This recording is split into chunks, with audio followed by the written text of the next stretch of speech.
Hi there. Welcome to the Virtual Mercer Monster Mash. I'm Sam the Man. Happy Halloween to you, my dear friend. Tonight, I want to share with you a tale that's too strange for fiction, the true story of the very last witch ever convicted of witchcraft in Virginia. Grace Sherwood was born in the Virginia colony in the year 1660. Grace was naturally affectionate to animals from a young age. She was also fascinated with herbal remedies. Nobody knows today exactly what Grace looked like, but she was described as incredibly beautiful. Grace's neighbors grew suspicious of the beautiful woman who spoke to animals and made herbal remedies. Many of these neighbors also wanted Grace's land for their own. In 1697, Richard Capps accused Grace of cursing his livestock to death. In 1698, John Gisborne accused Grace of enchanting his crops to wither. And the accusations just grew wilder from there. Elizabeth Barnes accused Grace of transforming into a black cat, attacking her and escaping right out the keyhole.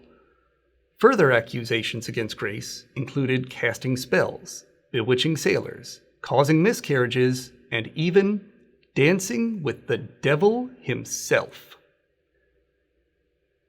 In 1706, Grace Sherwood was brought to court and formally tried for witchcraft. A jury of 12 ancient and knowing women were appointed to examine Grace's body to look for the mark of the devil. The forewoman of this jury was Elizabeth Barnes, the same Elizabeth Barnes who had previously accused Grace of transforming into a black cat. Barnes and her fellow jurors testified that Grace had been marked by the devil. Grace protested her innocence. She said to the court, "I be not a witch, I be a healer." The magistrates decided to test Grace by ducking her in water. They reasoned that since water is so pure, a witch would be rejected by the water and float up to the top, but an innocent woman would surely sink to the bottom. On July 10th, 1706, Grace was taken to the mouth of the Lynnhaven River. The weather was sunny. Her thumbs were tied to her feet. A 13-pound Bible was tied to her neck. She was placed into a sack. A crowd of rowdy onlookers gathered near the shore. The crowd started shouting and chanting, "Duck the witch!" Grace was heard to exclaim, "Before this day be through, you will all get a worse ducking than I." The sheriff then tossed Grace into the river. But there's one thing the sheriff didn't consider. Grace knew how to swim. Grace freed herself from the sack and the ropes, and she swam right back up to the surface. Just then, a sudden storm blew in, and an unexpected downpour drenched the whole crowd. Grace was right. They all got a worse ducking than she did. The spot along the Lynnhaven River is still called Witch Duck Point to this very day. Grace was hauled off to jail, but a funny thing happened while Grace was in jail. All of Grace's accusers fell ill and died under mysterious circumstances.